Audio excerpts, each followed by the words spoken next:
జై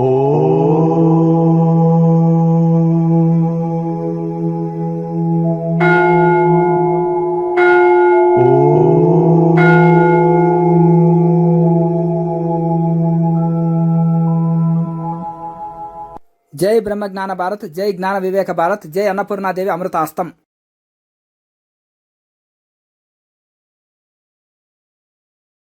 This call is now being recorded. ఓం శ్రీ గురుభ్యో నమః. స్వామి, ఇప్పుడు బయట చేసుడికి ఇంట్లో చేసుడికి డిఫరెన్స్ ఉంటుంది స్వామి? శక్తి, ప్రాణశక్తి అట్లా ఏమన్నా? ఎక్కువ సాధన ఎదురు గాలిలో చేయకూడదు. అంటే విపరీతమైన ఎదురు గాలి వచ్చేటప్పుడు మనకు ప్రాణాయామ సరిగా సాగదు. ఇక కొత్త సాధకులు మరీ తలుపులు నిండుగా పెట్టుకున్నప్పుడు ఉక్కిరి బిక్కిరై ఊపిరి ఆడక ఆక్సిజన్ సరిగా అండం దగ్గర కూడా చక్కగా సాధన సాగదు. భగవద్గీతనే మధ్య మార్గం అంటారు కదా, యుక్తాహార విహారస్య యుక్త చేష్టస్సు కర్మసు అనే శ్లోక ప్రకారమే వెళ్తుంది. అంటే ఏదైనా కానీ మధ్యస్థంగా ఉండాలన్నమాట. అంటే ఎదురు గాలి ఉండొద్దు, అసలు గాలి లేని చోట ఉండకుండా కొంచెం మంచిగా స్వచ్ఛమైన గాలి వెలుతురు ఉన్న దగ్గర ఇది.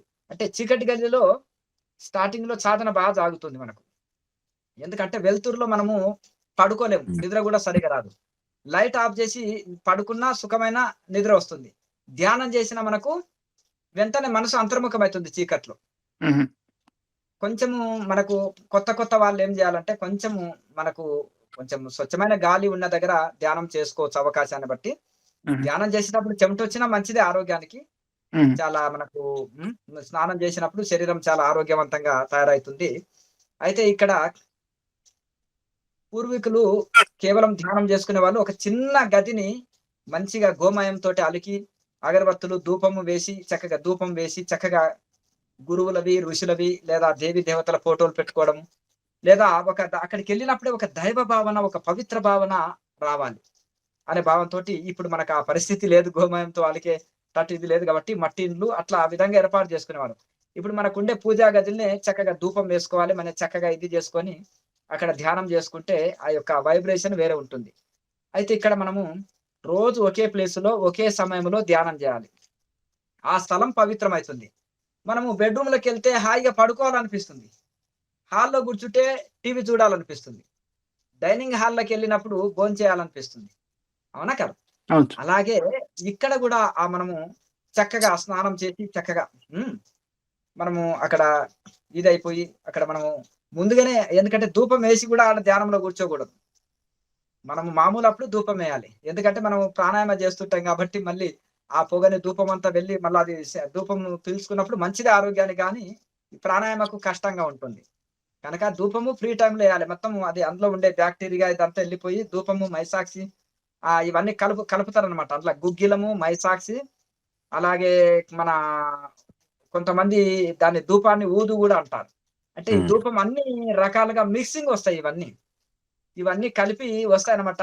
హిమాలయాల్లో కానీ ఇంకా కొన్ని పెద్ద పెద్ద అడవుల్లో రకరకాలుగా మనకు అనేక రకాలుగా ఔషధులతోటి మనము గోందు అంటారు, అంటే చెట్టు యొక్క మన కొన్ని బంక అంటారు, అదే మన రాతి బంక ఇవంటారు కదా, ఇది అలాగే చెట్టు యొక్క గమ్ అటువంటివి కొన్ని ఉంటాయి అన్నమాట. అవి కొన్ని ఇవన్నీ కలిపి మనము ధూపం వేస్తాం. రకరకాల అందులో ఇంకా కొన్ని ఔషధులు కలుస్తాయి, చెట్లు, మూలికలు, ఆకులు, వాటి యొక్క పువ్వు, తర్వాత వాటి యొక్క గమ్ము, అంటే చెట్టు యొక్క గమ్ము ఉంటది అది తర్వాత ఇంకా రకరకాలవి కలిపి ఇవి తయారు చేస్తారనమాట. అవి కొద్దిగా కనుక అవి బ్యాక్టీరియా తీసేస్తుంది, ఇల్లు పవిత్రమవుతుంది, శుద్ధమవుతుంది. ధూపం వేసుకుంటే మంచిది. ఆ చిన్న గదిలో ఒకే సమయంలో మనము ఒక సమయం ప్రకారంగా మనము సాధన చేసుకోవాలి. అంటే ఉదయం, సాయంత్రం తప్పనిసరి చేసుకోవాలి. ఇక సెలవు దినాల్లో అయితే మనం ఒక 1 అవర్ 2 అవర్ గ్యాప్ ఇచ్చి కంటిన్యూగా చేసుకుంటూ పోవచ్చు, ద్రవాహారం లాంటివి తీసుకొని. అందులో మన సాధన పర్ఫెక్ట్ అవుతుంది. అలా కనుక ఒకే స్థలంలో చేస్తే చాలా బాగుంటుంది. ఇంకొకటి ఏంటిదంటే మనము సపరేట్ గా కట్టుకోనక్కర్లేదు. ఒక చిన్న కార్డ్బోర్డ్ తోటి ఒక చిన్న బాక్స్ 4x4 చేసుకున్నా అయిపోయాయి. పడుకోనికి అవసరం లేదు, కూర్చుని ఉంటే అయిపోయాయి. మనకు 4x4 చేసుకుంటే ఏమైందంటే కూర్చొని మహాముద్ర వేసుకోవడానికి అనుకూలంగా ఉంటే సరిపోతుంది. దానికి ఒక చిన్న డోర్ పెట్టుకుంటే మనకు ఇంట్లో పెంపుడు జంతువులు ఉంటాయి. కుక్కలు, పిల్లులు పెంచుకుంటాం. పక్షులు పెంచుకుంటారు కొంతమంది. చిన్న పిల్లలు ఉంటారు. ఉన్న వాళ్ళు కూడా మనం డిస్టర్బ్ చేయరు. మన గదిలో మనం కూర్చున్నప్పుడు ప్రశాంతంగా ఆ చీకటి గదిలో ప్రశాంతంగా ధ్యానంలో అంతర్ముఖం కాగలుగుతాం. మనల్ని ఎవరు డిస్టర్బ్ చేయలేరు. మనం ఓపెన్ హాల్‌లో కూర్చున్నామనుకో ఎవరన్నా వచ్చేసి మళ్ళీ ధ్యానం చేసుకుందురు రండి అని ఇట్లా మన ఫ్రెండ్సో, మిత్రులో ఎవరన్నా బంధుమిత్రులు ఎవరన్నా మనల్ని మళ్ళీ అని డిస్టర్బ్ చేస్తారు. అందులో లోపల నుంచి గొళ్ళెం పెట్టుకున్నట్టు ఓహో! వీరు ధ్యానంలో ఉన్నారు. ధ్యానంలో ఉన్నారు. మౌనం అదే నిశ్శబ్దాన్ని పాటించండి అని బయట ఒకటి చిన్న స్టిక్కర్ అతికించాలి. హ్మ్. ధ్యానంలో ఉన్నారు, నిశ్శబ్దాన్ని పాటించండి అన్నప్పుడు ఎవరైనా బంధువులు వచ్చినప్పుడు కూడా శబ్దం గట్టిగా మాట్లాడరు. ఏదైనా టీవీ కూడా సౌండు చిన్న ఓహో! మెడిటేషన్‌లో ఉన్నారనేది మనకు ఎళ్ళిపోతుందక్కడ. కనుక అట్లా ఆ రకంగా మనం చీకటి గదిలో ఉంటాం. ప్రశాంతంగా ఉంటాం. ఎవరు మధ్యలో డిస్టర్బెన్స్ చేయరు మనల్ని. అంతర్ముఖమైతాం. ఆ సమయం ప్రకారం ధ్యానం చేసుకుంటాం. ఒకే స్థలంలో, ఒకే సమయంలో రోజుకొక సమయం పెట్టుకొని అలా చేయడం వలన ఆ స్థలం పవిత్రమైతుంది. అక్కడికి వెళ్ళంగానే మనకు వెంటనే మనసు అంతర్ముఖమైతుంది. ఇప్పుడు కొత్త స్థలాల్లో చాలా మందికి నిద్ర రాదు. రాదు. అవునా? కొద్దిగా ఇబ్బంది పడతారు. ఇప్పుడు మనం కొంచెం ఆందోళన, భయము, టెన్షన్ గూడా ఉంటుంది కొత్త స్థలాల్లో. కొంతమందికి అందరికి గాదు కొంతమందికి. అయితే అట్లా మనం మన ఇంట్లో అనుకోండి మనం ధైర్యంగా ఉంటాము. మనము అన్ని రకాలుగా మనకు ఇదుంటది. ఖర్చుండదు. బయటికి ఏదైనా టూర్ ఎళ్ళామనుకోండి. కనీసం మినిమంలో మినిమం రూ. 1000 రూము రెంట్ చెల్లించాలి. రూమ్ కిరాయి చెల్లించాలి. భోజనానికి సెపరేట్. ఇవన్నీ ఖర్చులుంటాయి. చార్జీలు ఇవన్నీ మెయింటెనెన్స్ ఎంతో ఉంటది. మన ఇంట్లో మనకు రూపాయి ఖర్చుండదు. పచ్చెడన్నం తిన్నా మన ఇంట్లో ఉండే ధైర్యము, మన ఇంట్లో ఉండే స్వేచ్ఛ ఇగ ఎక్కడా దొరకదు. అట్లా. కనుక మన ఇల్లునే ఒక ధ్యాన మందిరంగా మలుచుకోవాలి. మన ఇల్లునే ఒక చిన్నగా ఇది చేసుకొని ఒకటే ప్లేస్‌లో మనం సాధన చేసుకోవాలి. 4x4 ఒక చిన్న కార్డ్‌బోర్డ్ తోటి ఏదైనా చిన్నగా పైన ఓపెన్ వదలాలి. ఫ్రీ ఎయిర్ అన్నట్టు. ఒక సైడ్స్ ఉంటే సరిపోతుంది. చిన్న డోర్ పెట్టుకుంటే గుహలాగా అయిపోతుంది. అక్కడ మంచి చక్కగా ధ్యానం చేసుకోవచ్చు. ధూపం వేసి పవిత్రంగా ఉంచుకొని గురువుల ఫోటోలు లేదా దేవతా ఫోటోలని, ఇష్ట దైవం ఫోటోలు, ఇష్ట ఋషుల ఫోటోలు కూడా పెట్టుకున్నా పర్వాలేదు. ఇక చక్కగా అప్పుడప్పుడు ధూపం వేయాలి. ప్రశాంతంగా వెళ్లి ధ్యానం చేసుకోవాలి. స్వామి. కనుక ఆ రకంగా మనం ఒకే స్థలంలో, ఒకే దగ్గర ధ్యానం చేస్తే చాలా మంచిది. అప్పుడప్పుడు మనం నేచర్‌లో కొండలు, గుట్టలు, గుహల్లో చేసుకోవచ్చు. అవకాశం ఉంటే పాత దేవాలయాల్లో అట్లా. అయితే ఏ రోజు చేసినా సాధన అనేది పవిత్రమే. ఏకాదశి, అలాగే దశమి, ఏకాదశి, అదే పౌర్ణమి, హ్మ్. అమావాస్య అనేదేం లేదు. శివరాత్రి, నవరాత్రి అని ప్రత్యేకమైన ఇది లేదు. అంటే ఆ ప్రత్యేక దినాల రోజుల్లో అందరూ పూజలో, హోమ, జప, తపాల్లో ఉంటారు కాబట్టి అది పరమ పవిత్రమైంది. చాలా ఇదే. అలాగే కొండ గుహల్లో, దేవాలయాల్లో అవి ఇంకా పవిత్రమైంది. ఋషులు తపస్సు చేసిన అంటే ఋషులు సజీవ సమాధి అయిన దగ్గర, ఋషులు సమాధి అయిన దగ్గర, హిమాలయాల్లో కొద్ది ప్రత్యేకమైన స్థలాల్లో వైబ్రేషన్ ఎక్కువుంటుంది. ప్రత్యేక దినాల్లో గూడా ఆ యొక్క అందరు జపతపాల్లో మునిగుంటారు గాబట్టి, దానికి గూడా వైబ్రేషన్ ఎక్కువుంటుంది ఆ రోజు. అందుకేనా అలాగే స్వామి పౌర్ణమి రోజు చేసేది అందుకేనా దినాల్లో, స్వామి? ఏకాదశి దినాల్లో, ప్రత్యేకమైన పర్వదినాల్లో. అలాగే ఇంకా ఉదయం, సాయంత్రాలు మనము 6 గంటలు, ఉదయం 6 గంటలు, సాయంత్రం 6 గంటలు, తెల్లవారుజామున 3 గంటల సమయంలో అందరూ ఋషులు, గొప్ప గొప్ప మహానుభావులు అందరూ గూడా అది సాధన సమయం గాబట్టి అప్పుడు గూడా మంచి ప్రకృతి గూడా నిద్రబోతుంది. ఆహ్, పట్టణాల్లో గూడా నిశ్శబ్దంగా ఉంటుంది. ప్రశాంతంగా బ్రహ్మ ముహూర్తము చాలా అనుకూలమైంది. అది అప్పుడు చక్కగా ఎక్కువ వైబ్రేషన్ ఉంటుంది. శబ్దాలుండవు. ప్రకృతి గూడా నిద్రబోతుంది. ఏ శబ్దాలుండదు. చల్లటి వాతావరణం యోగానికి అనుకూలమైంది. ప్రాణాయామం చేస్తుంటాం కాబట్టి చల్లటి వాతావరణం అనేది చాలా ముఖ్యం. అందుకని హిమాలయాలు ఎందుకు గ్రేట్ అంటే అక్కడ ఆ ప్రకృతి సౌందర్యం ఉంటుంది. మనసు పులకించిపోతుంది. ఆహ్లాదకరమైన వాతావరణము వైరాగ్య మనసుల యొక్క ఆ యొక్క మనల్ని ఆకర్షిస్తుంటున్నాయి. ఆ యొక్క ఏకాంత ప్రదేశాలు కనుక ఆ రకంగా మనకు చల్లటి వాతావరణము యోగానికి అనుకూలమైంది. కనుక మనం గూడా అనుకూలం లేని వాళ్ళు మన ఇల్లునే హిమాలయంగా మార్చుకోవాలి. చక్కగా కూర్చున్న దగ్గర ఎక్కడ సాధన చేసినా, ఏ రోజు చేసినా సేమ్ ఫలితం ఉంటుంది. ఏ రోజు అన్నం తిన్నా ఆకలి పోతుంది. ఏ రోజు సాధన చేసినా అద్భుతమైన బెనిఫిట్ ఉంది. కానీ పర్వదినాల్లో కొంత విశేషంగా ఉంటుంది. కానీ రోజు సాధన చేసి ఎవరైతే శాస్త్రీయంగా ఎవరు సాధన చేస్తారో అలాగే అప్పుడు ఎక్కువ ఫలితం మనము పొందగలుగుతాం. మనము వైరాగ్యం లేకుండా అస్తవ్యస్తంగా మనం ఇష్టం లేకుండా కొన్ని పనులు చేస్తాం. కోపంలో ఆడవాళ్ళు పూర్వం బట్టలు ఉతుకుతుంటే బాదుతుంటారు చూడండి. అలా కాకుండా మనసు పెట్టి చేయాలి, ఏకాగ్రతతోటి చేయాలి, ప్రసన్నత భావంతో చేయాలి, శరణాగతితో చేయాలి, తన్మయత్వంతోటి చేయాలి, నేను తరించాలని చేయాలి. ఆ ప్రసన్న భావంతో చేయాలి, దైవ భావనతోటి చేయాలి. సంపూర్ణ శరణాగతితో సాధన చేయాలి, శాస్త్రీయంగా చేయాలి. యాంత్రికంగా చేయకూడదు. యాంత్రికంగా ఏది చేసినా పూర్తి ఫలితం పొందలేం. ఏకాగ్రతతో ఏ పని చేసినా భౌతికంగా గాని, ఆధ్యాత్మికంగా గాని పూర్తి ఫలితం పొందుతాం. కనుక మనం ఏది చేసినా ఏకాగ్రతతోటి చేయాలి. మనం నేర్చుకున్నది సరిగ్గా నేర్చుకొని శాస్త్రీయంగా చేయాలి. అప్పుడే ఎక్కువ బెనిఫిట్ పొందుతాం. ఇప్పుడు మనం ఎన్ని సంవత్సరాలు స్కూలుకు, కాలేజీకి వెళ్ళినాం అనేది కాదు. అంటే ఎంత బాగా చదువుతున్నాం, ఎంత బాగా ఎగ్జామ్స్ రాస్తున్నాం, ఎంత మంచి ర్యాంక్ సంపాదించుకున్నాము. ఇంటర్వ్యూకెళ్ళినప్పుడు ఎంత చక్కగా మనము జవాబు చెప్పినాము. ఇంటర్వ్యూలో మనం పాస్ అయినాము. తర్వాత మంచి జాబ్ తెచ్చుకున్నాము. ఇవన్నీ ఇవే పరిగణలోకి వస్తాయి. కనుక అంటే మనము ఏ పనైనా ఎంత అంకిత భావంతోటి, ఎంత ఓర్పుతోటి, ఎంత నేర్పుతోటి చేస్తున్నాం అనేది చాలా ముఖ్యం. ఎంత ఏకాగ్రతతోటి చేస్తున్నాం, ఎంత మనసు పెట్టి చేస్తున్నాం అనేది ముఖ్యం. అప్పుడే పూర్తి ఫలితం పొందుతాము. మనసు పెట్టకుండా చేస్తే ఏ పనిలో గాని పూర్తి ఫలితం పొందలేం. ఇప్పుడు ఒకే కాలేజీలో చదువుకున్న, ఒకే స్కూల్‌లో బెంచ్‌మెంట్, క్లాస్‌మెంట్ అంటారు. మరి వాళ్ళందరూ ఒక ఇంజినీరో, డాక్టరో ఇవన్నీ కాలేకపోతున్నారు. అందరూ కాలేరు. ఎందుకు? ఒకే టీచర్ ఉంటారు, ఒకే సబ్జెక్ట్‌లు, ఒకే వయసు, ఇది. ఒకే బ్రెయిన్. కానీ దాన్ని యూజ్ చేసుకునే దాన్ని బట్టి ఉంటుంది. అంటే ఏకాగ్రతతోటి, శ్రద్ధతోటి, శ్రద్ధవాన్ లభతే జ్ఞానము. శ్రద్ధతోటి మనకు యైసా శ్రద్ధ వైసా సిద్ధి. మన శ్రద్ధ ఎలా ఉంటుందో ఫలితం గూడా అలాగే ఉంటుంది. కనుక శ్రద్ధతోటి చేసినప్పుడే ఫలితం పొందుతాం. ఒక రైతుకు 5 ఎకరాల పొలం ఉంది, బోర్ ఉంది, అన్నీ ఉన్నాయి వసతులు. కానీ ఒకాయనకి ఎక్కువ లాభం ఉంది, ఒకాయన అసలు నష్టాల్లో ఉన్నాడు. పొలమంతా ఎండిపోయినాక నీళ్లు పెడితే ఏముంది బోర్ ఉండి గూడా. అంతేనా గదా! అలా శ్రద్ధతోటి చేస్తేనే ఫలితం ఉంటుంది. శ్రద్ధ లేకుండా చేస్తే ఫలితం ఉండదు. కనుక అట్లా ఏ పనైనా సరే ఏకాగ్రతతో, శ్రద్ధతో మనం సాధన చేసినప్పుడే సంపూర్ణ ఫలితం పొందుతాము. కనుక ఉండవలసింది సంపూర్ణ శరణాగతి, వైరాగ్యము, తీవ్ర తపన చక్కగా. మనకు ఉన్న సమయాన్నే ఒక సమయపాలన పాటించాలి. ఉన్న సమయాన్ని మనం సద్వినియోగం జేసుకోవాలి. ఇంకా మీకేమన్నా డౌట్ ఉంటే అడగండి. స్వామి ప్రస్తుతానికి నేను గంటన్నర మార్నింగ్ చేస్తున్నాను స్వామి. సంతోషం. ఇంకా ఆసన సిద్ధికి ట్రై చేస్తున్నాను. అంటే కొంచెం కొంచెం టైం పెంచుకుంటూ ట్రై చేస్తున్నాను. అలా అలా కొంచెం కొంచెం పెంచుకుంటూ వెళ్ళాలా స్వామి మనము ఇంకా? మీరు ఎంత కాలం నుంచి చేస్తున్నారు? నేను ఆల్మోస్ట్ ఈ మెడిటేషన్ ఒక 3 ఇయర్స్ నుంచి చేస్తున్నాను. కానీ లాస్ట్ 7 మంత్స్ నుంచి సీరియస్‌గా morning, evening compulsory 1½ hour, evening 1 hour చేస్తున్నాను. క్రియ చేస్తున్నారా? ఆ! ప్రాణాయామం. క్రియ ప్రాణాయామం చేస్తున్నాను స్వామి. కేచర్‌లో చేస్తున్నాను. కేచరి కూడా 3 సిద్ధించింది. ఇయర్స్ నుంచి క్రియా ప్రాణాయామ ధ్యానమే చేస్తున్నారా? 3 ఇయర్స్ నుంచి చేస్తున్నాను స్వామి. క్రియ వెరీ గుడ్. ప్రాణాయామం. Very good. Very good. కానీ అయితే లాస్ట్ అంటే నిజానికి మిమ్మల్ని ఫాలో అవ్వడము ఒక 7 మంత్స్ నుంచి. అప్పటినుంచి నిజంగా సీరియస్ చేస్తున్నాను. అంతకుముందు అలా గంట గంట చేయకపోతుండే.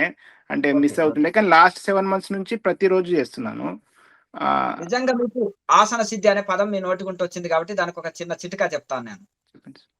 ఆసన సిద్ధి అని దేన్నంటారంటే సింగిల్ సిట్టింగు 3 అవర్స్‌ని కదలకుండా కూర్చుంటే ఆసన సిద్ధి అంటారు.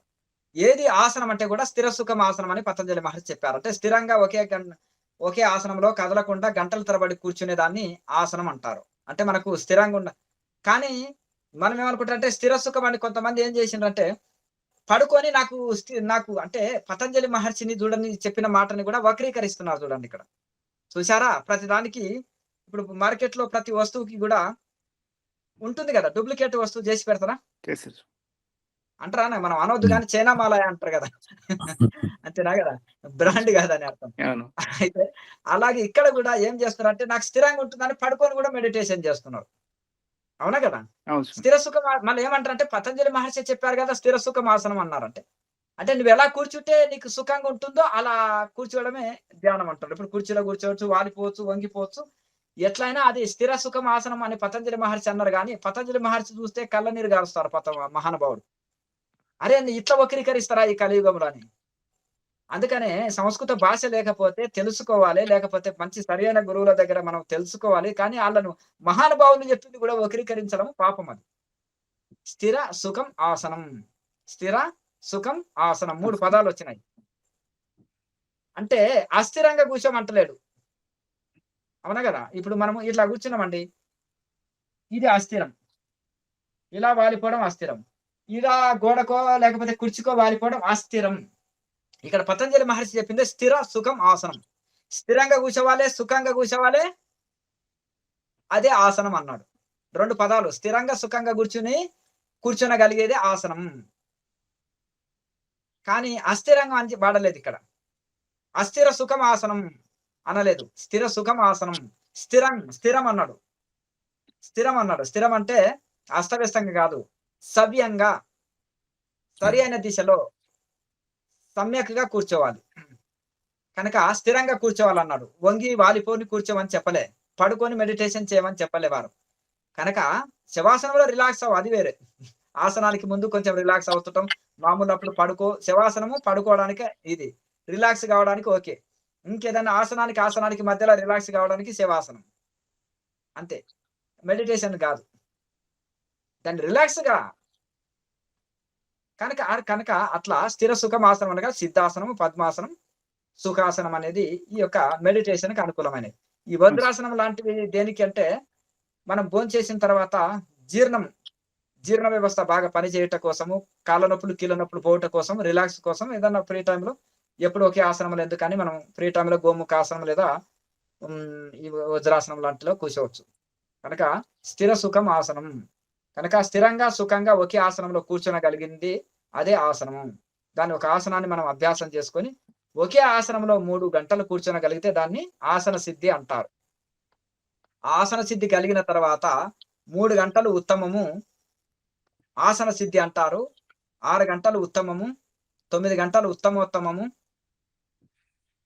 ఇక 12 గంటలు మహోత్తమం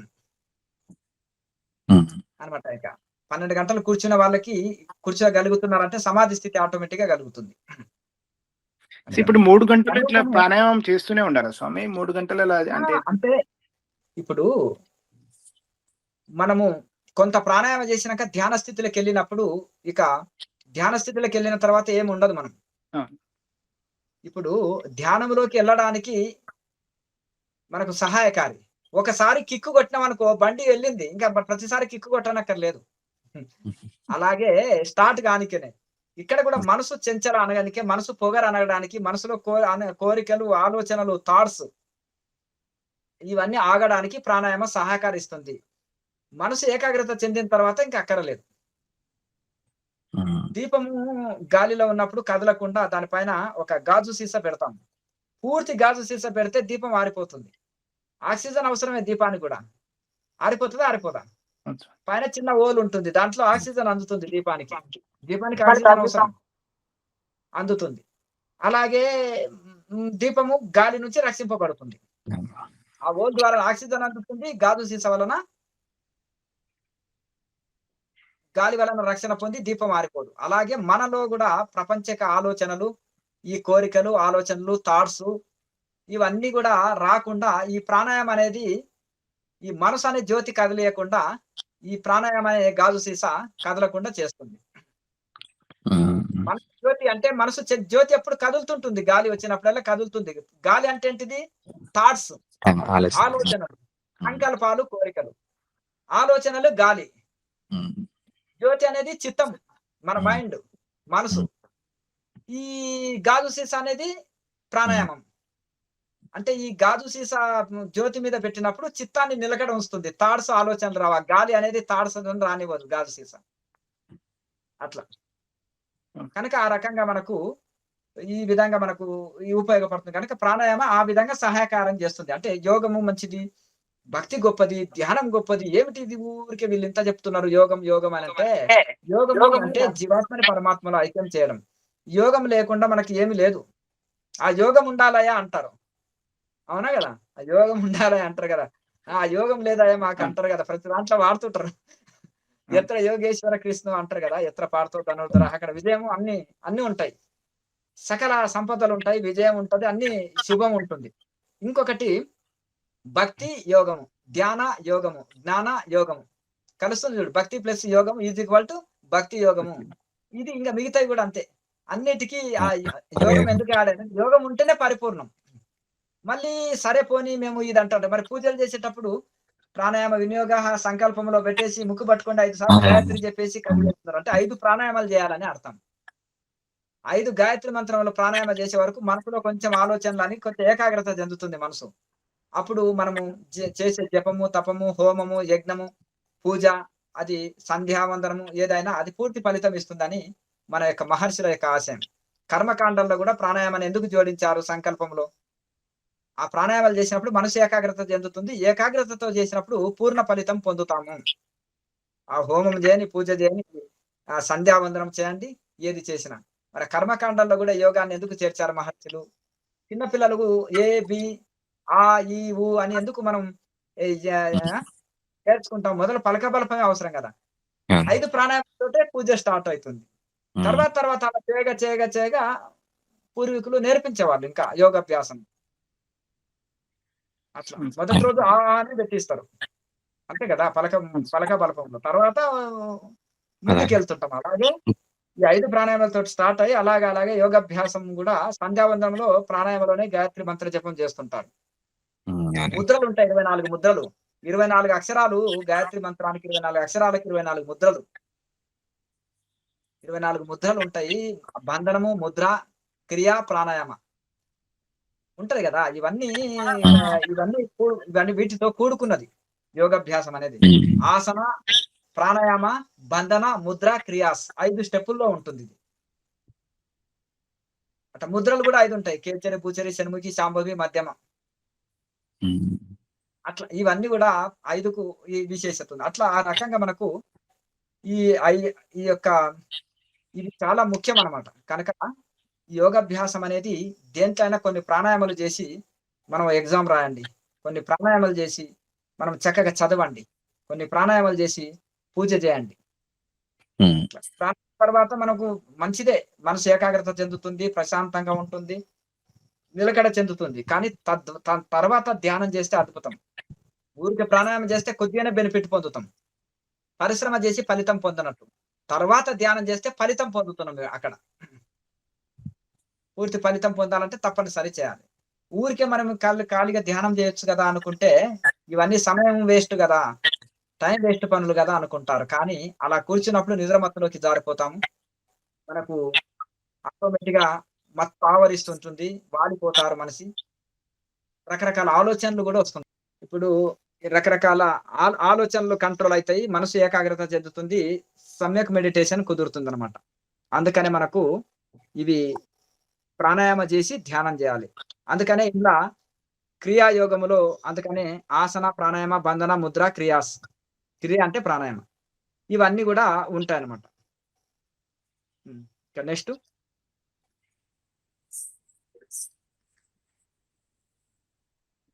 మీకు ఏమైనా డౌట్ ఉంటే అడగండి.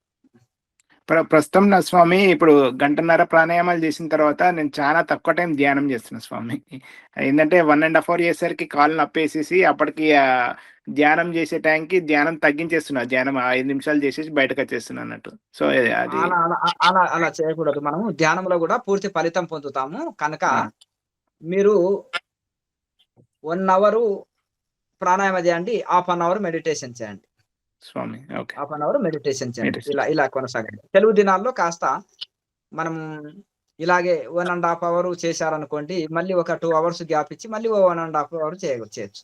ఇటు వాకింగ్ చేయడం, ఇట్లా రెస్ట్ తీసుకోవడం, ఏదైనా ఆహారం ఇచ్చి తీసుకొని మళ్ళీ ఇది ఇట్లా చేసుకోవచ్చు. శాంభవి ముద్రలో ఉండాలి స్వామి చేసినప్పుడు. ధ్యానంలో అంటే శాంభవి ముద్రలో ఉండి చేస్తే సరిపోతుంది.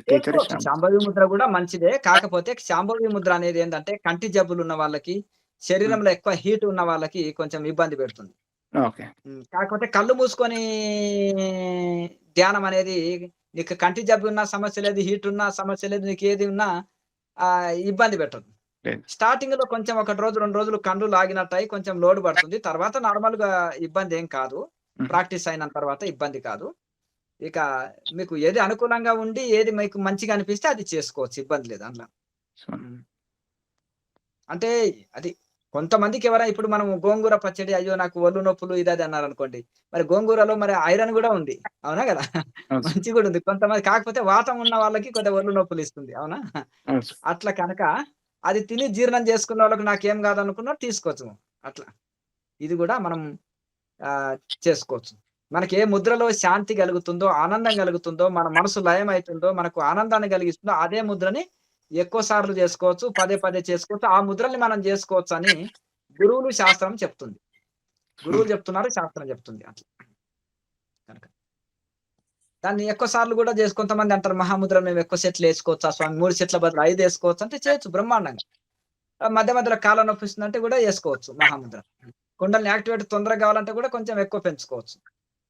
అంతే కదా! ఇప్పుడు మీ దాంట్లలో శరీరంలో ఏ విటమిన్ తక్కువుందో దానికి సంబంధించిన ఫుడ్ ఎక్కువ తీసుకోవచ్చు. అట్లా. మీకు రక్తం శుద్ధి లేదా ఆకుకూరలు బాగా తినండి. అట్లా. రక్తం తక్కువుందా బీట్రూట్‌ని బాగా జ్యూస్ జేసుకోండి. బీట్రూట్ ముక్కల్ని బాగా తినొచ్చు. ఇప్పుడు రా ఫుడ్ తీసుకునేటోళ్ళు ఏం చేస్తాం పొట్టు తీస్తాం. క్యారట్ అయితే పొట్టు తీయనక్కర్లేదు. డైరెక్ట్ కడిగేసి తినేయొచ్చు. కానీ బీట్రూట్ అలా కాదు పొట్టు తీయాలి. పైన పొట్టు తీయాలి. కొంచెం దాన్ని కడిగి ఓ పొట్టు తీసేసి చక్కగా మామూలుగా అవి ముక్కలు తినొచ్చు. జ్యూస్ తాగొచ్చు. జ్యూస్ కంటే కూడా ముక్కలు తింటేనే చాలా మంచిది. ఇక సహజ సిద్ధంగా. అయితే ఆ రకంగా మనము ఒక్కొక్క దాంట్లలో ఒక్కొక్క ఆహారంలో ఒక్కొక్క విటమిన్, ఒక్కొక్క ఇది ఉంటది కాబట్టి మనకి ఏ విటమిన్ తక్కువుందో దానికి సంబంధించిన ఆహారం తీసుకుంటే మంచిది. ఆకుకూరలు అందరికీ శ్రేష్టం. అన్ని జబ్బులు క్యూర్ చేస్తుంది. అట్లా. ఇంకా మీకేమైనా సందేహాలున్నాయా ఇంకా? గురువుగారు హ్మ్. నమస్కారం అండి. అయితే నమస్కారం. సాధనలో ఇప్పుడు క్రమంలో ఇప్పుడు నాభిక్రియ చేసినప్పుడు తల ముందు కొంచెం 10 20 చేస్తే తల వెనక్కి పెట్టి 10 అలా ఒక నిష్పత్తులున్నాయి కదండీ! ఇప్పుడు ఆ నిష్పత్తుల యొక్క ప్రాధాన్యం ఏమిటండి?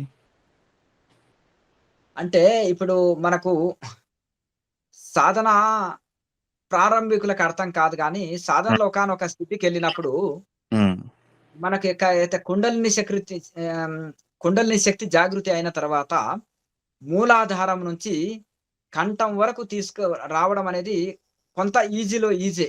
ఆ! ఆ! ఆ! ఇప్పుడు కింద రోడ్ల మీద అయితే కరెక్ట్‌గా ఎంత లెర్నర్స్ అయినా గాని చాలా పర్ఫెక్ట్ డ్రైవింగ్ జేస్తారు. అదే హ్మ్. శ్రీశైలమో, తిరుపతో, హిమాలయసో ఘాట్ రోడ్ల మీద హ్మ్. ఎంత సీనియర్ డ్రైవర్లకైనా కొంచెం అంటే అవునండి.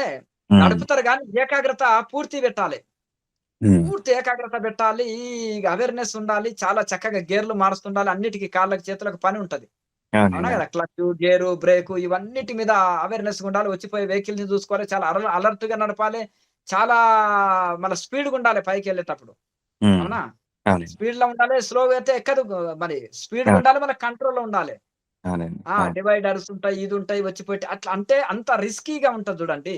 అవునండి. అలాగే ఇక్కడ గూడా ఈ ఈ యొక్క ఇక్కడి నుంచి మనకు ఇలా ఈ యొక్క చక్రాలు ఇప్పుడు మనకు ఇడ, పింగళ, సుషుమ్న 3 నాడులొస్తాయి గదా! ఆ! ఇక్కడ కొంచెం ముచ్చట గుంత ఉంటుందిక్కడ మనకు. తల ఆహా! వెనక్కి భాగంలో. అది ఆ! ఇక్కడ ఇట్లా తిరిగి ఉంటుంది చూడండి మనం. ఇప్పుడు ఆ! మనము ఈ యొక్క డాక్టర్ దగ్గర మనకుంటే ఒక చార్ట్‌లో గూడా ఆ! ఇప్పుడు ఎముకలతో కూడిన పటం ఉంటుంది గదా! హ్మ్. ఎముకలతో కూడిన పటము మానవుని శరీరము ఉన్నప్పుడు, ఆ! అందులో మనకు ఇక్కడ ఈ ఈ భాగము ఇక్కడ తిరిగి ఉంటుంది. కొంచెం తల నుంచి ఇక్కడ ఆహా! ముచ్చట గుంత. ఆ! అంటే మీరు అది స్పీడ్ బ్రేకర్ లాంటిదనుకోండి. ఆ! ఆ! ఆ! అంతేనా గదా! స్పీడ్ బ్రేకర్ కాడ ఏం జేయాలి? డైరెక్ట్ పోలేం మనం. ఒక అవునండి. జర బ్రేక్ గొట్టుకొని ఆ! స్లో జేసుకొని మళ్ళీ అది స్పీడ్ బ్రేకర్ ఎక్కి దిగాలి. ఆ! అంతేనా గదా! గుంత ఉందనుకోండి, అవునండి. గుంతలో గూడా మనము ఇట్లా ఎక్కి ఇట్లా ఇది ఉండాలి. అట్లా ఆ రకంగా ఇక్కడ గూడా ఈ భాగంలో పైకెక్కనికే కొంచెం సమయం తీసుకుంటుంది గాబట్టి, ఆహా! దాంట్లో గురువులు విశేషంగా ఇట్లా అన్నప్పుడు ఇక్కడి నుంచి ఇక్కడికి పైకి ఎళ్ళడానికి ఆ! సోర్సు. ఆ! ఇట్లా అదే. అన్నప్పుడు మళ్ళా పైకి ఎళ్ళడానికి. అద్ అర్థమైందా? ఆ! ఆ! అర్థమైంది. దాంట్లో అవును. లింక్ ఉంటుంది దానికి. తెలుస్తుందది. అవునండి. అవును. అవును. తప్పకుండా. హ్మ్. ఇట్లా కూర్చొని లైట్‌గా వంచినట్టు పూర్తిగా లాకేయొద్దు మళ్ళీ. ఆ! లాకేయకుండా లైట్‌గెళ్ళినప్పుడు ప్రాణశక్తిని అక్కడ పైకి పంపించినట్టు మళ్ళీ పైకి చూస్తాం గదా! ఆ! చూసినప్పుడు మళ్ళీ ఇక్కడి నుంచి అక్కడ ఇట్లా తిరిగి ఉంటుంది మెలిక. ఇట్లా ఆహాహా! ఎస్ టైప్‌లో. ఆ! ఆ! ఓకే.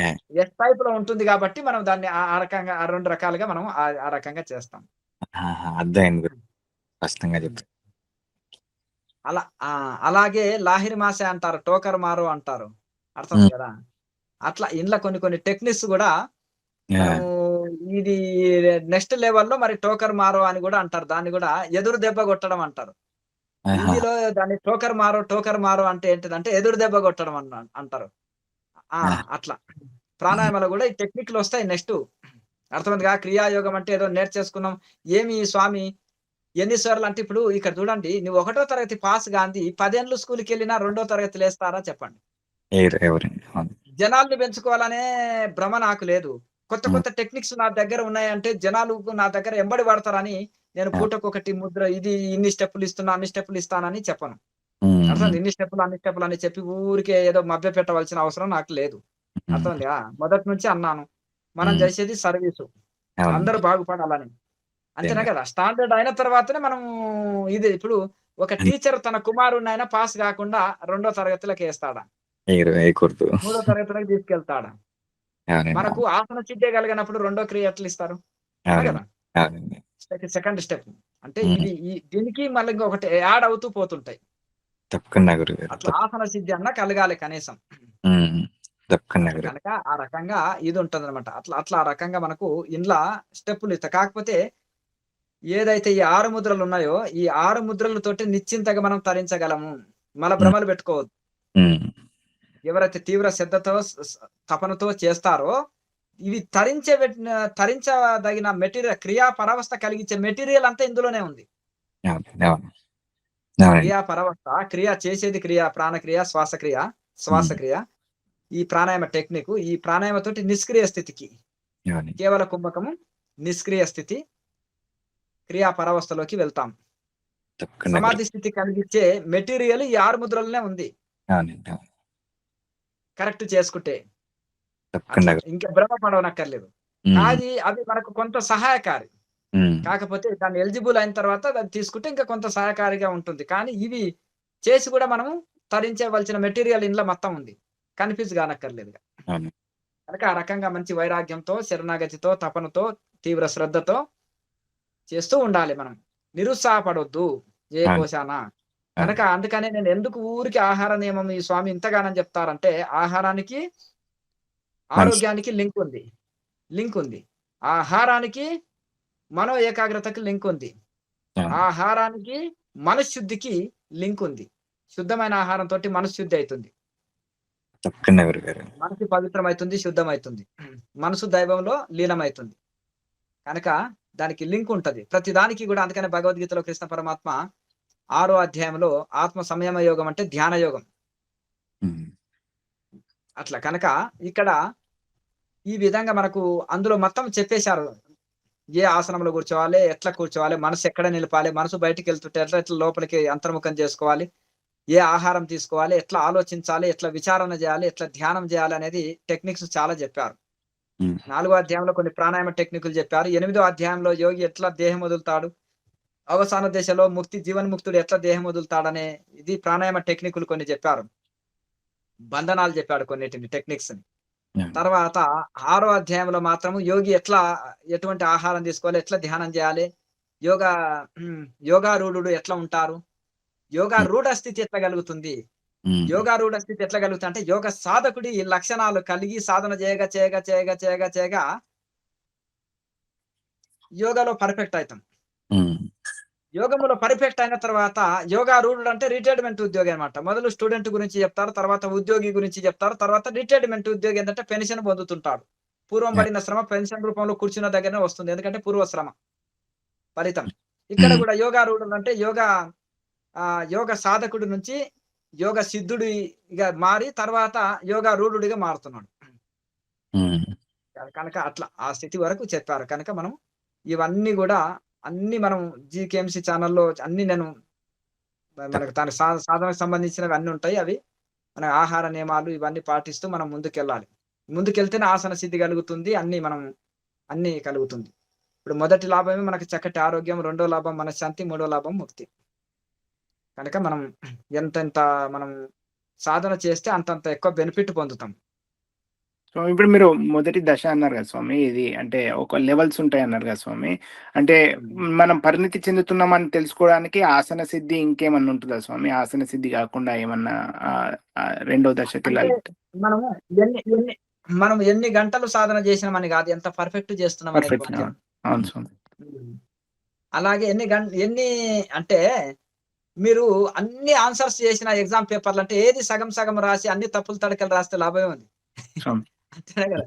సగం క్వెషన్స్‌కి ఆన్సర్ చేసినా 50% మార్కులు మీకు గ్యారంటీ. అంతేనా కదండీ! అవును సార్. అట్లా చేసే మనం ఎంత పర్ఫెక్ట్ గా చేస్తున్నాం అనేది ముఖ్యం. అట్లా కనుక ఎంత ఏకాగ్రతతో చేస్తున్నాం, ఎంత పర్ఫెక్ట్ గా చేస్తున్నాం అనేది చేస్తారు. కొంతమంది చేసిన గంట సేపైనా సీరియస్ కరెక్ట్ గా చేసి వెళ్ళిపోతారు. కొంతమంది 4 గంటలు కూర్చున్నా అస్తవ్యస్తంగా కూర్చుంటారు.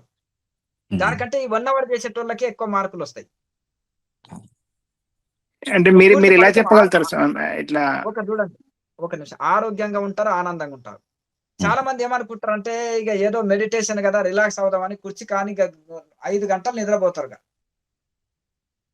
నోట్లోకి దోమలు పోతున్నట్టు కూడా తెలవదు, ఈగలు పోతున్నట్టు కూడా తెలవదు. అంతేనా కదా! దానివల్ల లాభం ఏం నడుము నొప్పొచ్చి, మెడ నొప్పులొచ్చి, ఇదొచ్చి. ఎందుకు? వాలిపోవడం వలన ఇప్పుడు మీరు ట్రైన్‌లో, బస్సులో ఒకసారి ఎట్లో గట్ల అస్తవ్యస్తంగా వాలిపోయి నిద్రపోండి. నైట్ ఏదైనా ట్రైన్ అన్నా, బస్ అన్నా ఎక్కండి. ఎట్లా పగలు కొంతమంది నిద్రపోతారు. ఏదైనా టైర్డ్ అయినప్పుడు పోతారనుకోండి. వాలిపోయినప్పుడు మీరు పడుకొని నిద్రపోతే ఎంత సుఖంగా నిద్రొస్తది. అవునా గదా! వాలిపోయినప్పుడు మెడలు, నడుములు పట్టుకుంటాయా? పట్టుకోవా చెప్పండి? పట్టేస్తాయి గదా! అవునా గదా! అదే మీరు సుఖంగా మనము నేల మీద మంచిగా చక్కగా పడుకుంటే మీకు ఈ సమస్య లేదు గదా! మరి మామూలుగా ట్రైన్‌లోనో, బస్సులోనే మనం ఇట్లా వాలిపోతే నడుములు, మెడలు అట్లా వాలిపోయి కూర్చోవడము, వాలిపోయి నిద్రపోవడం వలన ఎటో అక్కడ వాళ్తాం. మన శరీరం హెవీ వెయిట్ ఉంటదనుకో ఇంగా ఎక్కువ ప్రాబ్లమ్. హెవీ బాడీ ఉన్నోళ్ళు ఇట్లా వాలిపోయినప్పుడు మెడ మీద ఎఫెక్ట్ పడతది. నడుము మీద ఎఫెక్ట్ పడతది. ఈ పక్క, ఆ పక్క వాలిపోతే. అది ఎక్కువ ఎఫెక్ట్ చూపుతుంది. మామూలోళ్ళకైనా ఇదుంటుంది. అలా మనం సరి అయిన ఆసనము, సరి అయిన ధ్యానము, సరి అయిన సాధన చేసినప్పుడే సరి అయిన బెనిఫిట్ పొందగలుగుతాం. హ్మ్. అస్తవ్యస్తంగా చేయకూడదు. ఎందుకంటే మనకు అందుకనే కృష్ణ పరమాత్మ గాని భగవద్గీతలో ఒక సిస్టమాటిక్ పద్ధతి చెప్పారు 6 అధ్యాయంలో. మెడిటేషన్ ఎట్లా చేయాలనేది. సమకాయ, శిరోగ్రీవం అని యుక్తాహార విహారస్య ఇవన్నీ పద్ధతులు చెప్పారు. అలాగే పతంజలి మహర్షి కూడా అష్టాంగ యోగం అని చెప్పారు. ఎందుకు చెప్పండి? మొదలు యమ నియమాలు ఎందుకంటే పిల్లర్స్ లేనిది మనం బిల్డింగ్ కట్టలేం. పిల్లర్స్ దృఢంగా ఉంటే మనం ఎన్ని 100 అంతస్తులేస్తారు విదేశాల్లో. ఎట్లా? ఎంత స్ట్రాంగ్‌గా ఉంటాయి పిల్లర్స్, ఎంత రాడు. ఇంజినీర్ ఏం చెప్తాడు? కొలతలు. అంతేనా కదా! ఇంజినీరు ఎంత ఇప్పుడు 5 అంతస్తులకెంత, 10 అంతస్తులకెంత, 100 అంతస్తులకెంత, ఏ రాడ్ వాడాలి, ఏది వాడాలి, ఎట్లా ఉండాలి, ఫౌండేషన్ ఎట్లుండాలనేది అన్నిటి కొలతలుంటాయి. దాని ప్రకారంగానే ఇది ఉంటది. ఇప్పుడు మనిషి మోకాళ్ళ నొప్పులొస్తున్నాయంటే శరీరం హెవీ 200 కిలోలు ఉందనుకోండి. కాళ్ళు సన్నగున్నాయనుకోండి వాళ్ళయి. తొడలు, సాళ్ళు ఇవన్నీ ఉన్నాయనుకోండి. ఇవన్నీ సన్నగుంటే లోడ్ అంతా మోకాళ్ళ మీద పడితే మరి అరిగిపోతాయా మోకాలు చిప్పలు? మోకాలు చిప్ప మరి అప్పుడేం జేయాలి? ఈ తొడలని స్ట్రాంగ్‌గా జేసుకోవాలి.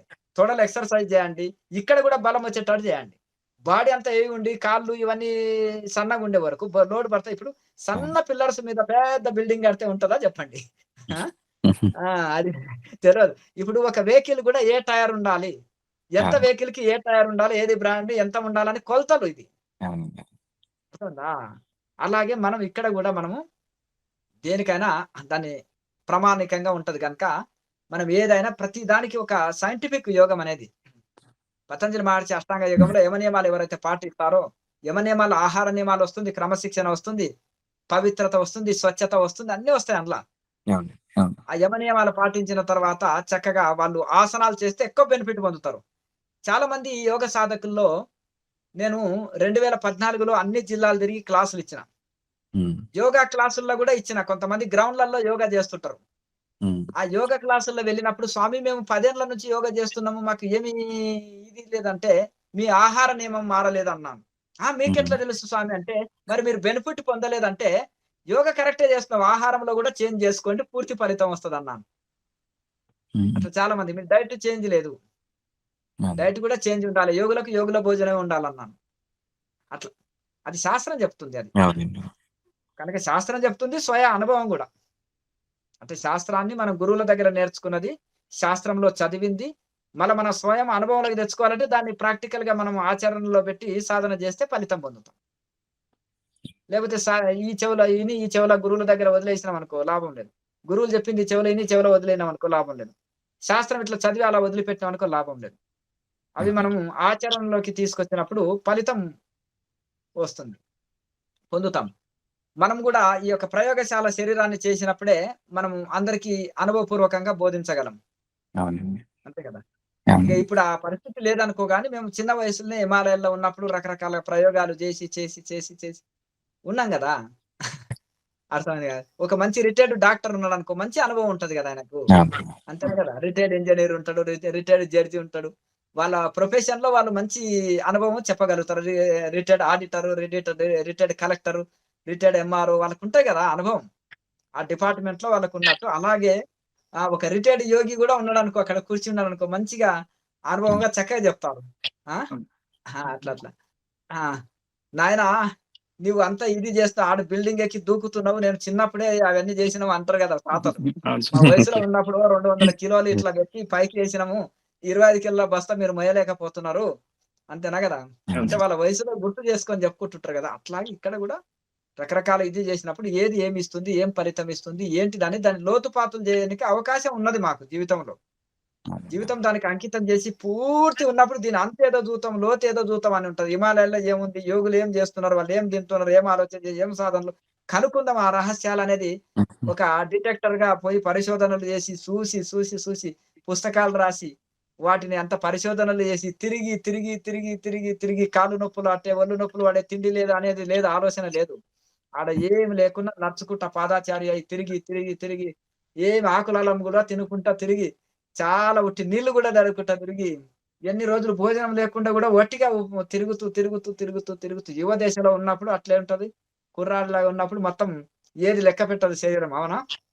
ఇంకోటి తెలుసుకోవాలనే తపన ఉంటది. తెలుసుకోవాలనే తపన, ఒక ఆతృత, ఏదో ఒకటి సాధించాలని ఒక తపన ఉంటది. ఆ ఆనందానికి మనకు అంతు లేదు. ఒక యోగి దర్శనం పొంది అక్కడ ఆయనతో మనం సంభాషణ చేసి కొన్ని 4 మాటలు తెలుసుకున్నా గాని చాలా ఆనందం. అప్పుడు పుస్తకాలు ఇంత ఎక్కడివి? యూట్యూబ్ ఉందా అప్పుడు? ఇన్ని లేదు. పుస్తకాలు మార్కెట్‌లో దొరుకుతుండేనా?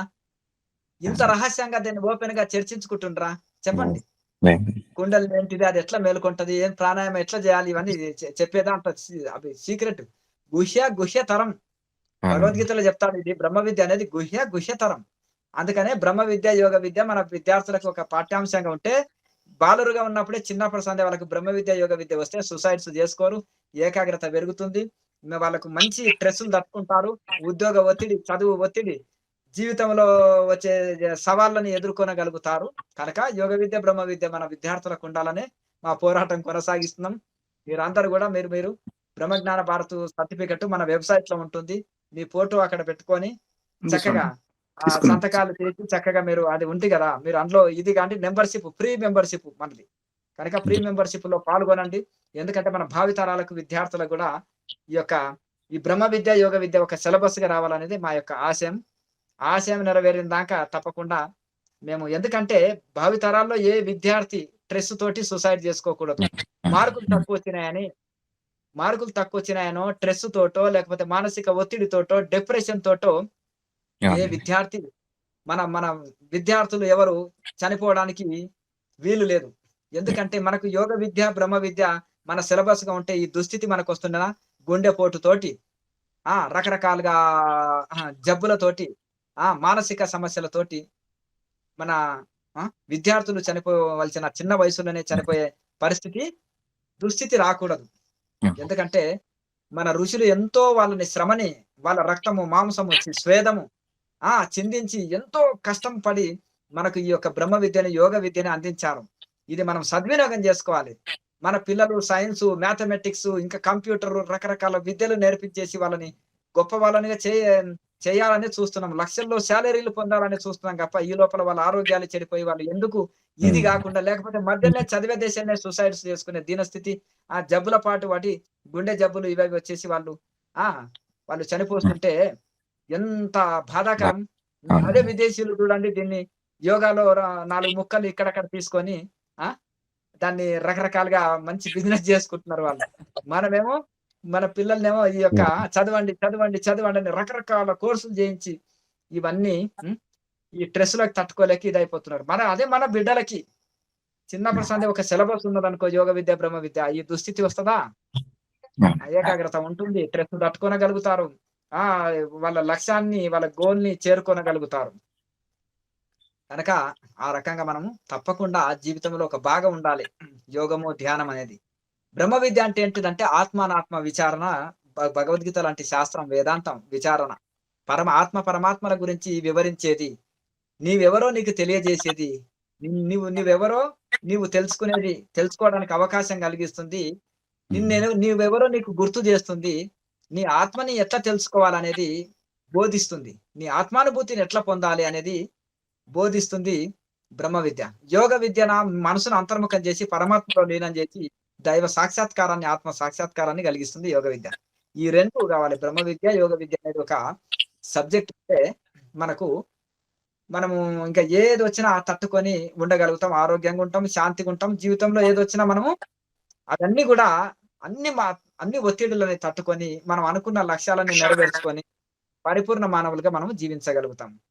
కనుక ఇది మనము ప్రతి ఒక్కటి ఇది తెలియని, ఎందుకంటే మనము అనుభవపూర్వకంగా తెలుసుకోవాలి. అనుభవపూర్వకంగా మనము దాన్ని శాస్త్రీయంగా సాధన చేయాలి.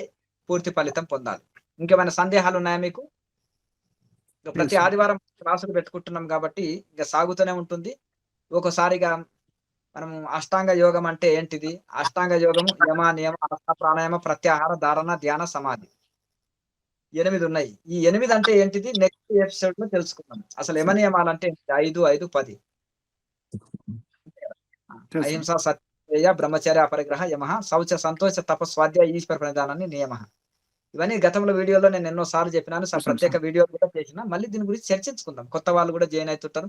వాళ్ళు కూడా మళ్ళీ అక్కడ చూసుకోమంటే వీటి గురించి కూడా అష్టాంగ యోగం గురించి తెలుసుకోవాలి. మరి యోగంలో ఎట్లా ముందుకెళ్ళాలంటే, ఇప్పుడు మీరు సైంటిస్ట్ గొప్ప సైంటిస్ట్ కావాలంటే సైన్స్ మాస్టర్ దగ్గర బాగా పాఠాలు వినాలి, చదవాలి, సబ్జెక్టు చదవాలి, మాస్టర్ దగ్గర తెలుసుకోవాలి, ప్రయోగశాలలో వెళ్ళి ప్రయోగం చేస్తుంటే స్వయం అనుభవం వస్తుంది. మ్యాథమెటిక్స్ లో కూడా మంచి మ్యాథమెటిక్స్ టీచర్ ని పట్టుకోవాలి. అలాగే యోగంలో పరిపూర్ణులు కావాలంటే, యోగంలో ఇంత తపస్సు చేసిన వాళ్ళు గురు పరంపర కలిగి ఉండాలి. వాళ్ళు ఎంతో పరిశోధన చేయాలి. పరిశోధనాత్మకంగా భారతదేశం అంతా తిరిగి శాస్త్రాలు చదివి గురువులను కలిసి తపస్సులు చేసి మనకి స్వయం అనుభవం పొందిన వాళ్ళు గురువులు అనుభవంతో బోధించగలుగుతారు. మనకు సందేహాలు తొలగించగలుగుతారు. అలాగే మనల్ని సరి అయిన మార్గదర్శకంలో నడిపించగలుగుతారు. ఇప్పుడు పుస్తకం చదివి 4 రోజులు బట్టి మీరు ఇంజనీర్ చదివినోళ్ళు 1 సంవత్సరం ఇస్తే మీరు భగవద్గీతని నోటికి చెప్పేస్తారు. ఉపనిషత్తులో కూడా చాలా నోటికి చెప్పగలుగుతారు. మీరు ఒక మంచి బ్రహ్మాండమైన ప్రవచనకర్త మీరు కాగలుగుతారు. అవునా కదా? కానీ ప్రాక్టికల్ టైం పడుతుంది. అంతేనా కదా? కొద్దిగా ఇంకా నాలెడ్జి బాగున్నోళ్ళు తొందరగా బట్టి ఇంకా తొందరగా దీన్ని ఇది చేయగలుగుతారు అనుకో.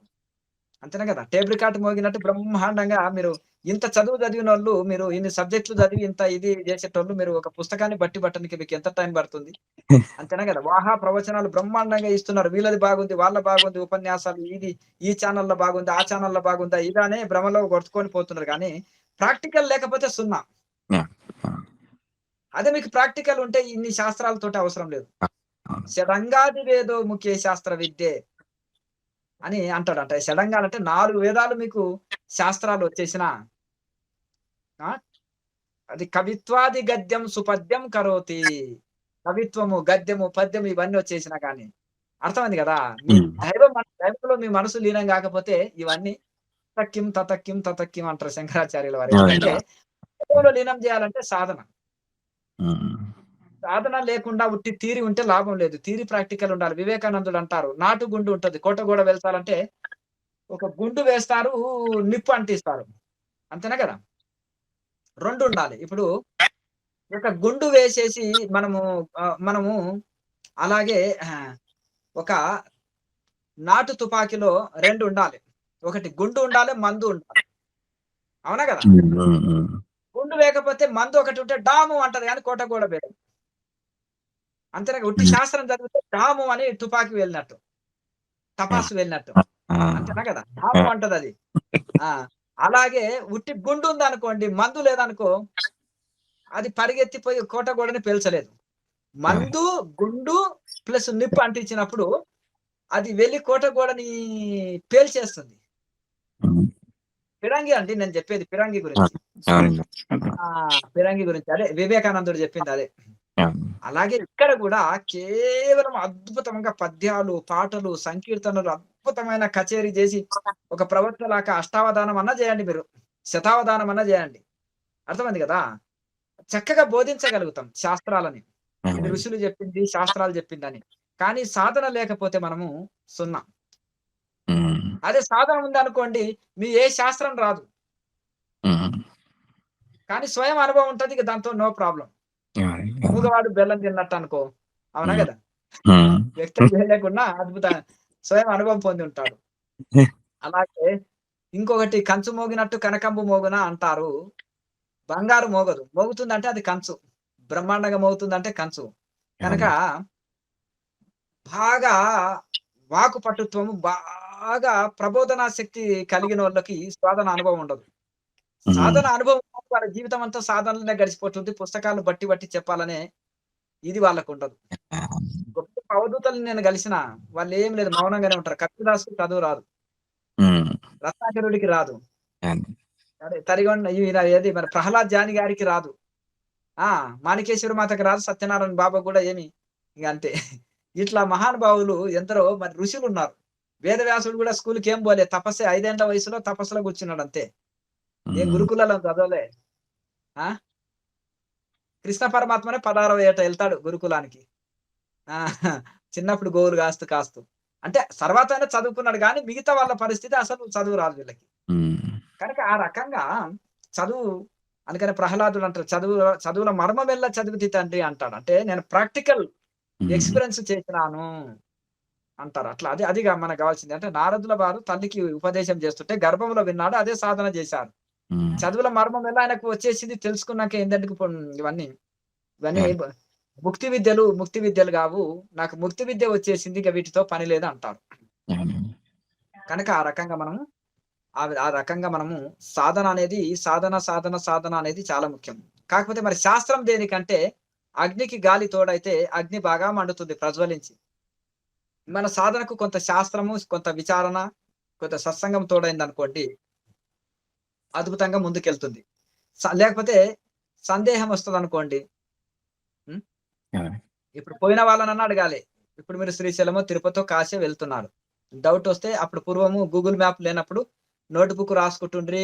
మన రూట్ ర్యాప్ బుక్ తీసుకుంటుండ్రి. లేదా ఏదైనా కాల్ చేస్తుండ్రి. అంతేనా? రూట్ రాసుకుంటుండ్రి. ఇప్పుడు గూగుల్ పెట్టుకుంటున్నాం. ఏదన్నా అక్కడ డౌట్ వస్తే కాసేపు ఆగి మళ్ళీ గూగుల్‌ని ఆన్ చేస్తున్నాం కదా! కరెక్ట్‌గా గూగుల్ మ్యాప్. అలాగే మనకు డౌట్ వచ్చేసినప్పుడు మనము సాధన మన డౌట్ క్లియర్ చేస్తుంది. గురువులు మన డౌట్ క్లియర్ చేస్తారు. అంటే శాస్త్రం మన డౌట్ క్లియర్ చేస్తుంది. శాస్త్రం అంటే మళ్ళా నిన్న మొన్న రాసిన పుస్తకాలు గాదు. ఋషులు రాసిన ఉపనిషత్తులు, పతంజలి సూత్రాలు ఇటువంటి శాస్త్రాలు. మరి అవి మనకు కొంచెం సంస్కృతంలో ఉండి కఠినంగా ఉంటాయి గదంటే, మళ్ళా యోగులు దానికి వ్యాఖ్యానం రాస్తారు గదా! యోగులే రాయాలి మళ్ళీ. పండితులు రాయొద్దు. పండితులు రాస్తారు. సంస్కృతంలో ఉండేది దానికి అర్థం రాయగలుగుతారు. కానీ అంతరార్థం రాయలేరు. మరి అంతరార్థం ఎవరు రాయగలుగుతారు? యోగులు రాస్తారు. పతంజలి సూత్రాలకు 1000 మందితోటికి వ్యాఖ్యానాలు రాస్తే, యోగి రాసిందే రైట్ అని మేము ఒప్పుకుంటాం. అర్థమైంది గదా! అతనికి సంస్కృత పాండిత్యం తక్కువున్నా, ఎక్స్‌పీరియన్స్ ఉంటది గాబట్టి, స్వయంగా అరటిపండు ఒలిచినట్టు దానికి కరెక్టు సూత్రానికి న్యాయం జేస్తారు. పండితుడు చాలా చక్కగా వర్ణించినప్పటికీ ఎక్స్‌పీరియన్స్ లేదు గాబట్టి, అతనికి డౌట్ క్లియర్ లేదు గాబట్టి న్యాయం జేయలేరు. కనుక యోగి న్యాయం జేయగలుగుతారు. దేనికి? యోగ విద్యకి, బ్రహ్మ విద్యకి. యోగి పరమాత్మ ఎందుకు గ్రేటు? తస్మాత్ యోగి భవార్జున అని అన్నారు. అంతేనా గదా! అర్జునుడికి దుఃఖంలో ఉన్నప్పుడు యోగాన్ని ఎందుకు బోధించాడు? యుద్ధం గాదు యోగాన్ని బోధించాడు. అంతేనా? తస్మాత్ యోగి భవార్జున ఎల్లప్పుడు యోగిగా ఉండవా అన్నారు. అయితే ఇక్కడ మరి ఎందుకు బోధించారంటే, యోగం వలన డిప్రెషన్‌లు, దుఃఖము, బాధ పోగొట్టుకున్నాడు. అప్పుడే గదా మనం అనుకున్న లక్ష్యంలో, గోల్ రీచ్ అవుతాం. ఆ దుఃఖం, డిప్రెషన్‌లో నువ్వేమి చతికిల పడిపోయి ఇట్లా ఉన్నప్పుడు నువ్వేం సాధిస్తావు? నీకు గావాలి గుండె ధైర్యం గావాలి. డిప్రెషన్ తొలగించుకోవాలి. మానసిక వేదన తొలగించాలి. ఎంతటి వీరుడైన మానసిక వేదన ఉంటే అసలు ఒక చిన్న గడ్డిపోస తీసి కూడా పక్కకెట్టలేడు. చిన్న పని చేయలేడు. నువ్వెంతటి బలశాలివైనా గాని డిప్రెషన్‌లో ఉన్నప్పుడు ఏమీ చేయలేవు.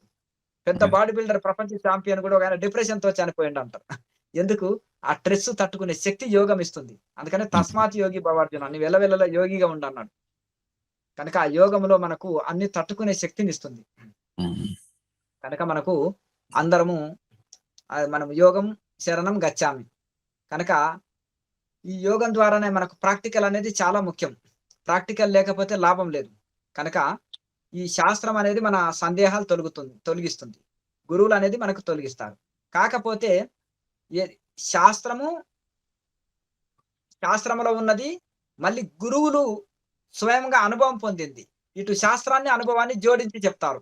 ఒక రామకృష్ణ పరమహంస, ఒక రమణ మహర్షి, ఒక మలయాళ స్వామి, ఒక వివేకానంద స్వామి, స్వామి దయానంద సరస్వతి, శంకరాచార్యుల వారు వీళ్ళు రాసిన యోగ గ్రంథాలు గాని, బ్రహ్మ విద్య గ్రంథాలు గాని, వేదాంత గ్రంథాలు గాని ఇవి చదవచ్చు. ఎందుకంటే వాళ్ళ శాస్త్రాన్ని ప్లస్ అనుభవం. వాళ్ళ అనుభవాన్ని రెండిటిని జోడించి చెప్తారు. ఈజీగా ఉంటది అది. అట్లా. కానీ మళ్ళీ నిన్న మొన్న అనుభవం లేని వ్యాఖ్యాన పుస్తకాలు చదవకూడదు. అట్లా. అంటే పురాణాలు సరే ఇంచుమించు అవి చదువుకోవచ్చు. వాళ్ళు వ్యాఖ్యానం రాసింది గానీ, ఈ యోగ గ్రంథాలు, సాధన గ్రంథాలు ఉంటాయి గదా! సాధన గ్రంథాలు కేవలం యోగులు, జ్ఞానులు, తపస్సంపన్నులు వ్యాఖ్యానం రాసింది చదివితే ఎక్కువ బెనిఫిట్ ఉంటుంది. ఉమ్. అట్లా.